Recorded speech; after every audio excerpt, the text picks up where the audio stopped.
warahmatullahi wabarakatuh. Saya akan memperkenalkan diri dulu. Pertama, perkenalkan nama saya Ahmad Brutu, kelas AB3D. Saya akan menerangkan sedikit mengenal ekonomi mikro, yaitu terdapat di dalamnya pengertian dan manfaat dan teori tersebut. Wabah virus corona telah melantakan ekonomi Indonesia, baik secara mikro maupun makro. Wabah virus corona membuat fiskal pemerintah membengkak dan mendorong pelemahan perekonomian atau disebut dengan mata uang rupiah. Sedangkan secara mikroekonomi, virus corona membuat ekonomi seakan berhenti. Harga bahan pokok yang menjadi mahal dan banyak masyarakat yang mengeluh dan kehilangan mata pencariannya. Ekonomi mikro terjadi salah satu hal yang paling terdampak wabah virus corona. Ekonomi mikro adalah bagian dari ilmu ekonomi yang menyentuh aspek-aspek yang lebih personal.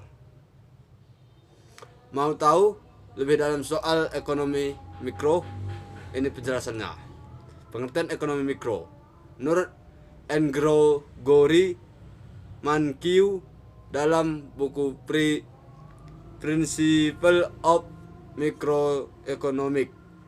Ekonomi mikro merupakan cabang ilmu ekonomi yang berfokus pada perilaku produsen serta konsumen secara spesifik.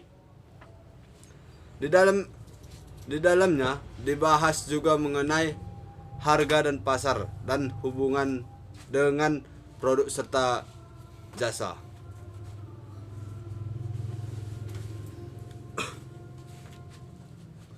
Berbeda dengan ekonomi makro, konsep ekonomi mikro tidak membahas masalah ekonomi dalam cakupan yang luas. Ia melihat masalah ekonomi sebagai gambaran khusus, sehingga analisisnya pun menjadi lebih spesifik. Manfaat analisis ekonomi mikro. Meskipun ekonomi makro mencakup hal yang luas, kamu juga harus mempelajari ekonomi mikro jika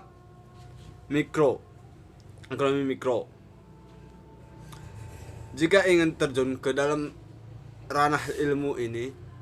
Pastinya analis ekonomi mikro memilih beberapa manfaat. Mempelajari ekonomi mikro antara lain: 1. Mampu untuk menganalisis mekanisme pasar dan menghasilkan harga yang sesuai. 2. Menjelaskan kondisi dari suatu pasar persaingan sempurna. 3. Menganalisis kegagalan dalam pasar dan mencari cara paling efisien untuk teori ekonomi mikro. Pada dasarnya, ekonomi mikro terjadi ketika produsen dan konsumen bertemu dan melakukan kegiatan ekonomi. Berikut adalah beberapa elemen yang ada di dalam teori ekonomi mikro. Permintaan merupakan jumlah barang dan jasa yang dibeli oleh para konsumen. Jumlah permintaan yang tidak sebanding terbalik dengan harga suatu barang atau jasa. Apabila barang atau jasa menurun, permintaan akan naik. Itu terus terang. Hal yang sama juga berlaku sebaliknya. Ketika harga barang atau jasa naik, maka jumlah permintaan akan menurun. Begitu juga dengan penawaran. Penawaran adalah jumlah barang dan jasa yang tersedia dan ditawarkan oleh produsen kepada konsumen. Konsep yang berlaku dalam penawaran ini kebalikannya konsep yang berlaku dalam permintaan.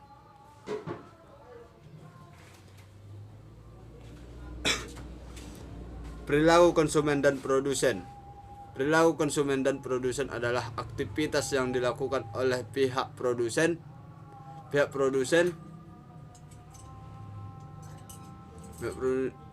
dalam proses jual beli, meskipun masuk ke dalam ranah ekonomi mikro.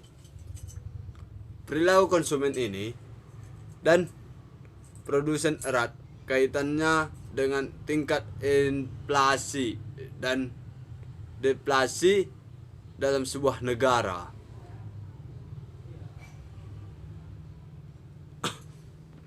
Harga barang adalah unsur buruan dalam pemasaran yang bisa menghasilkan keuntungan,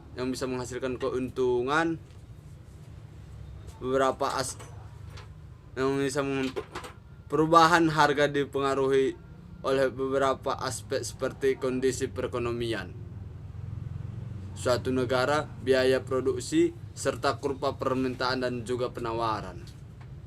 Biaya, seperti yang telah disebutkan sebelumnya, biaya merupakan hal yang dapat memengaruhi harga. Definisi dari biaya adalah pengorbanan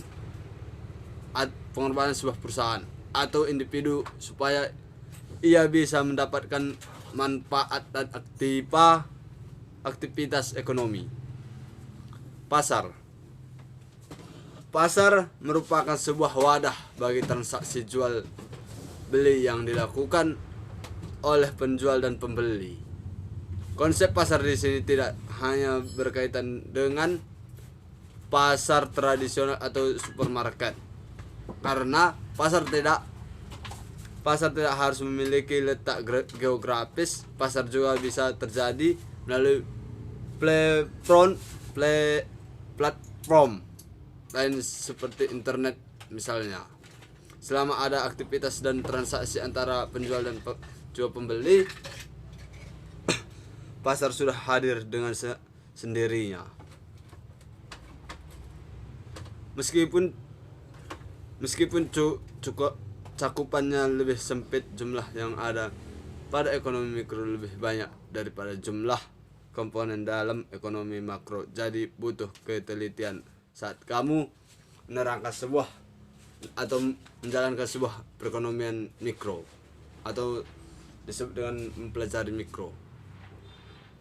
Ya, terima kasih. Assalamualaikum warahmatullahi wabarakatuh. Selamat siang.